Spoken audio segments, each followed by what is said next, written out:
کرو، یہ شیطان کا کام ہے۔ آگے اللہ فرماتے ہیں وَإِمَّا تُعْرِضَنْ عَنْهُمُ ابْتِغَاءَ رَحْمَةٍ مِّن رَّبِّكَ، بعض دفعہ کوئی رشتہ دار، کوئی غریب مسکین تمہارے پاس آتا ہے، اس وقت تمہارے پاس پیسے نہیں، وہ ہو مستحق، وہ پیشہ ور بھکاری کی بات نہیں ہو رہی، خوب سمجھ لو، اس وقت پیسے نہیں ہے لیکن تمہیں پتہ ہے بعد میں پیسے آ جائیں گے، تو اس سے نرم بات کہہ دو کہ بھائی ابھی نہیں ہے لیکن مجھے اللہ سے امید ہے کل انتظام ہو جائے گا تو کل میں تمہیں دے دوں گا۔ دیکھو کیسے اللہ کہاں تک سمجھا رہے ہیں۔ آگے اللہ نے فرمایا نہ اپنے ہاتھ کو گردن سے باندھو، کنجوس بن کے زندگی گزارو کہ جی وہ الماری سے روٹی لگا کے، بہت پرانا لطیفہ ہو گیا، ایک کنجوس آدمی کو بچے کہتے تھے ابا دیسی گھی لے کر آ، دیسی گھی لے کر آ، ابا کنجوس، اس نے کہا مہنگا ہے۔ بہرحال ایک دن ابا گھی کا ڈبہ لے آئے، جب بھی کوئی آئل یا گھی کا ڈبہ ہوتا ہے باہر بھی چکناہٹ ہوتی ہے، تو ابا نے کہا بیٹا گھی کے ڈبے سے لگا کے کھاؤ، جب تک باہر مکمل ختم نہ ہو جائے نا ڈبہ نہیں کھلے گا۔ وہ بچے بیچارے صبح ناشتے میں نا ڈبے کو چاٹ رہے ہیں۔ اب اس کو سفر پہ جانا تھا تو یہ ڈبہ الماری میں بند کر کے چلا گیا کہ کم بخت کھول نہ لیں گے۔ بچے سے پوچھا کہ بچوں تم نے گھی کا ڈبہ کھولا تو نہیں؟ نہیں ابا ہم نے نہیں کھولا۔ بیٹا پھر ناشتہ کیسے کرتے تھے؟ ابا الماری سے روٹی لگا کے کھاتے تھے۔ وہ بھی کنجوس کے بچے تھے نا ابا الماری سے روٹی لگا کے کھاتے تھے۔ اس نے رکھ کے ایک تھپڑ لگایا، بغیر تو کچھ دن گھی کے بغیر صبر نہیں ہو سکتا تھا۔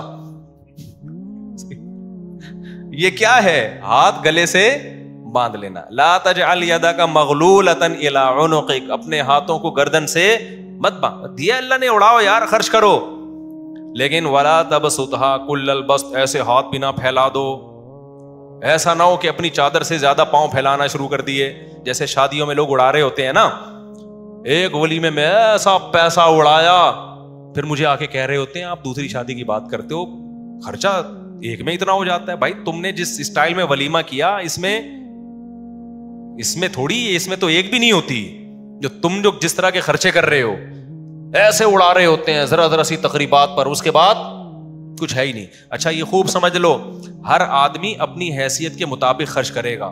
بعض دفعہ لوگ کہہ رہے ہوتے ہیں وہ فلاں مالدار نے ڈیفینس میں اتنے بڑے ہوٹل میں ولیمہ کیا ہے اور اتنا لگژری کھانا، یہ تو اسراف ہے۔ بھائی اس کی کروڑوں کی آمدن ہے، اس کے لیے یہ دال چاول ہیں، ٹھیک ہے نا؟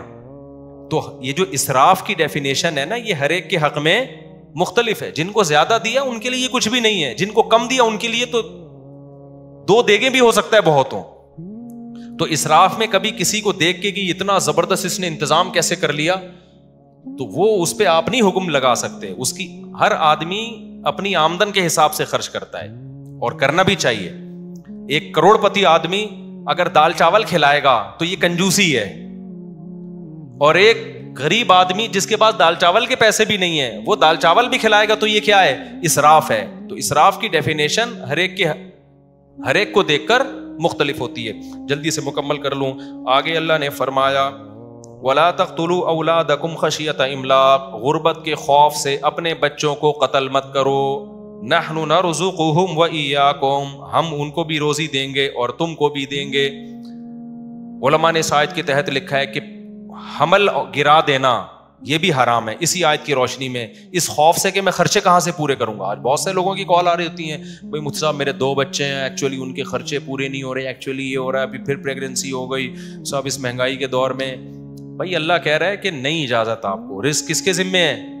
جب بچہ پیدا ہوتا ہے ماں کی چھاتیوں میں دودھ آتا ہے تو اللہ دے گا۔ آپ کہتے ہو بھائی دودھ ہی ضرور نہیں ہے نا، آگے بھی تو ہے بہت سارے مسائل، تو اللہ نے دودھ ایک سائن علامت کے طور پہ کہ ابھی اس کی ضرورت تو ابھی یہ دے رہا ہوں، اس کا مطلب جب جو ضرورت ہوگی وہ میں دے دوں گا۔ تو یہ فیملی پلاننگ والوں کے نظریات سے بالکل متاثر مت ہو۔ اولاد کا معاملہ کیلکولیٹر سے نہیں ہے کہ اتنے ہو گئے تو اتنی تنخواہ تو اتنے ہو سکتے ہیں، اتنے، یہ گوروں کا کام ہے، مسلمان کو اس کی اجازت نہیں ہے۔ ہماری اولاد اللہ کی مخلوق پہلے ہے، ہماری اولاد بعد میں ہے۔ سمجھتا ہے کہ نہیں سمجھتا ہے؟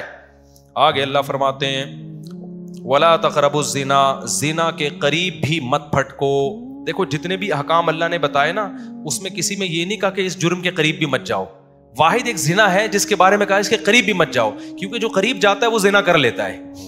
قریب جانے کا کیا مطلب؟ موبائل میں لڑکیوں کے نمبر رکھے ہوئے ہیں، بلاک کر دو نمبر سارے، بلاک کرنے سے پہلے ایک میسج بھیج دو، یہ آپشن، کہ بھائی اب میں شادی کرنا چاہتا ہوں, آپ اگر میری وائف بننا چاہتی ہیں تو موسٹ ویلکم, ادروائز نمبر کیا ہو رہا ہے, بلاک. پھر دوسری کو بھیجو, پھر مسرت کو بھیجو, پھر کائنات کو بھیجو, پھر راحت کو بھیجو. وہ ہے نا لطیفہ, میں بہت دفعہ سن لیا. یہی ہوتا ہے نا, یہ ساری لیڈیز جن کے نمبر آپ نے سیو کیے ہوئے ہیں ان کو, ورنہ پھر وہی ہوگا جو اس بندے کے ساتھ ہوا تھا. ایک بندے کی شادی ہوئی, بیگم کو کہہ رہا ہے کہ آج سے تم میری کائنات, تم میری مسرت, تم ہی میری راحت اور تم ہی میری فرحت. وہ تو ویسے ہی کہہ رہا ہے, وہ سمجھی اپنی گرل فرینڈ کے نام بتا رہا ہے. تو فوراً کہتی ہے اچھا پھر تم ہی میرے غفار بھی, تم ہی میرے ستار بھی, تم ہی میرے وسیم بھی, تم ہی میرے غفور بھی, سب کچھ تم ہی. وہ حیران, یار یہ کیا ہو رہا ہے مارکیٹ. تو وہ راز پھر اگلنا شروع ہو جاتے ہیں. ٹھیک ہے نا, پاک دامنی والی زندگی گزارو. تو اللہ فرماتے ہیں زنا کے قریب بھی مت پھٹکو, یہ بہت بڑا گناہ ہے, اور کسی انسانی جان کو قتل مت کرو. آگے اللہ فرماتے ہیں ولا تقربوا مال الیتیم, یتیم کے مال کے بھی قریب مت جاؤ. یہاں بھی قریب جانے کا, قریب جانا کا, یتیم کسے کہتے ہیں؟ آپ کے بھائی کی ڈیتھ ہو گئی, اس کے چھوٹے چھوٹے بچے ہیں, تو چچا ان بچوں کی وراثت کھا جاتا ہے, بڑا بھائی چھوٹے بھائیوں کی وراثت کھا جاتا ہے. یتیم کا مطلب یہ نہیں کہ عیدی سینٹر سے یتیم بچوں کے چپل کوئی چوری کر رہا ہے جا کے, یہ عربوں میں نہیں ہوتا تھا. یتیم کا مطلب ہے کہ جب باپ مر گیا تو چھوٹے بچوں کی وراثت رشتہ دار کھا جاتے ہیں. اللہ کہتے ہیں یہ کام مت کرنا. وَأَوْفُوا الْكَيْلَ إِذَا كِلْتُمْ, ناپ تول میں کمی مت کرو. اپنا حق لینے کی باری آتی ہے تو پورا حق لیتے ہو, دینے کی باری آتی ہے تو ڈنڈی مارتے ہو, ایسا مت کرو. أَوْفُوا بِالْعَهْدِ, معاہدوں اور ایگریمنٹ کو پورا کیا کرو. آگے لَا تَخْفُ مَا لَيْسَ لَكَ بِهِ عِلْمٌ, جب تک مکمل نالج نہ ہو کسی چیز کے در پہ نہ ہو, تبصرہ مت کیا کرو. فلانے نے یہ کر دیا, فلانے نے یہ کر دیا. کل مجھے کسی نے پوسٹ بھیجی کسی آفیسر کے بارے میں کہ وہ یہ کروڑوں روپے کھا گیا اور یہ کر رہا ہے. میں نے کہا آپ نے خود اپنی آنکھوں سے دیکھا ہے کتنے روپے کھا گیا؟ وہ اپنی آنکھوں سے دیکھا ہے؟ کہہ رہے نہیں میں نے دیکھا تو نہیں ہے, لیکن یہ دیکھو ثبوت ہے. میں نے کہا ان ثبوت کو تجزیہ آپ کو اینالائز کرنا آتا ہے؟ آپ تجزیہ کرنا آتا ہے؟ آپ جج ہو؟ کہہ رہے یار. میں نے کہا کیوں بلا وجہ کچھ بھی چلا دو مارکیٹ میں پھیل جاتا ہے, سچ بہت کم بولا جاتا ہے. تو کبھی کسی کی باتوں میں آ کے کسی کو تبصرہ کرنا, کسی ادارے کو برا کہنا, کسی فرد کو برا کہنا, یہ اپنی زندگیوں سے ہمیشہ کے لیے کیا کر دو, ختم. جب تک 2 اور 2 4 کی طرح واضح دلائل آپ کے پاس نہ ہو. کسی کو بھی بدنام کرنا ہو نا, فیس بک پہ آپ پوسٹیں چلا دو, پھیل جاتی ہیں. لوگ کہہ رہے ہیں یہ دیکھو کیا کر رہا ہے. پہلے یہ تو دیکھو کہ اس نے یہ میرے بارے میں بھی چلاتے ہیں, کبھی عمران خان کے بارے میں, کبھی مولانا فضل الرحمان کے بارے میں پوسٹ. میں بیٹھا ہوں مجھے پتہ ہی نہیں, میری ایک پوسٹ آ جائے گی عمران خان امام مہدی میں کوئی فرق ہی نہیں ہے, ایسی زبردست پوسٹ چلا دیں گے. پی ٹی آئی والے زندہ باد, مفتی یہ والی آئی نہیں ہے, اس سے ملتی جلتی. پی ٹی آئی والے زندہ باد, مفتی طارق مسعود زبردست. دوسری آ جائے گی مولانا فضل الرحمان ایسے ہیں, کچھ الٹا سیدھا.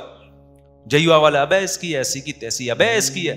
نہ میں نے ادھر کچھ کہا ہوتا ہے, نہ میں نے جو میں نے تقریریں کی ہوئی ہیں وہ پڑھی ہوئی ہیں, وہ ویڈیو ہے وہ سنو, وہ اس کا میں ذمہ دار ہوں. ایک میری پوسٹ کسی نے چلا دی کہ یزید جنتی ہے, نیچے شیعوں کی گالیاں دبا کے. ابے تم تحقیق تو کرو, میں نے بولا بھی ہے کہ نہیں بولا. آگے یہ کہ کیونکہ قسطنطنیہ کی لڑائی میں وہ شریک تھا لہذا وہ کیا ہے, جنتی. شیعہ لوگوں نے دبا کے گالیاں لکھی ہیں, یہ یزیدی ہے, یہ فلانا ہے. بھائی تم تحقیق تو کرو, یہ کس نے چلایا ہے؟ ہمارے آفیشیل چینل سے تو کوئی پوسٹ نہیں چلی. اب تک وہ یہی سمجھ رہے ہیں کہ یہ کیا ہے, یزید کو جنت. نہ میں نے اس کو جنتی بولا, نہ میں نے اس کو جہنمی بولا, کچھ بھی نہیں بولا. میں نے اس پہ تبصرہ ہی نہیں کیا. پوسٹ دبا کے کچھ بھی اٹھا کے ڈال دو نا. ہماری قوم میں یہ شعور نہیں ہے کہ تحقیق کریں ایسا ہوا بھی ہے کہ نہیں ہوا, تو چلاتے رہتے ہیں مارکیٹ میں. ہاں ہمارے جو ویڈیو بیانات ہیں اس کا میں ذمہ دار ہوں بھائی, جو میں نے بولے ہیں اس کا میں ذمہ دار ہوں. آپ وہ ویڈیو کٹنگ اس کو بھی کٹ کر کے نہ چلاؤ. ابھی ایک تراویح کا بیان کٹ کر کے چلائے ہوئے لوگوں نے.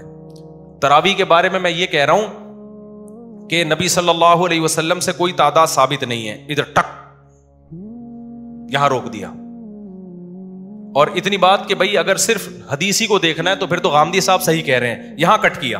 دیکھو صاحب کہہ رہے ہیں, غامدی صاحب کیا کہہ رہے ہیں, لیکن پوری بات آگے. اچھا اس پہ اتنا پروپیگنڈا ہوا. پھر جامعۃ الرشید میں ہمارے استاذ ہیں مفتی محمد صاحب, ان سے باقاعدہ سوال پوچھا گیا کہ مفتی صاحب نے یہ بولا ہے کہ حدیث میں تو کوئی تذکرہ ہی نہیں ملتا, ثابت ہی نہیں ہے. پھر انہوں نے اس کا جواب دیا. اتنا پروپیگنڈا.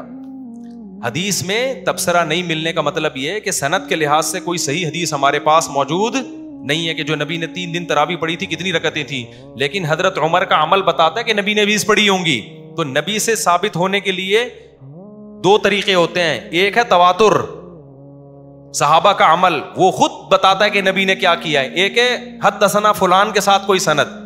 بہت سارے شریعت کے احکام آتے ہیں حدیث میں نہیں ملتے، صحابہ سے پتہ چلتا ہے. رکوع میں جا کے جب ہم کھڑے ہوتے ہیں ہاتھ چھوڑنا ہے ہاتھ باندھنا ہے، حدیث میں کوئی تذکرہ نہیں ہے، لیکن پوری امت کیا کرتی ہے؟ ہاتھ چھوڑتی ہے. کیوں؟ تواتر عملی ہے. امت کا عمل بتا رہے کہ نبی نے ہاتھ چھوڑے ہوں گے.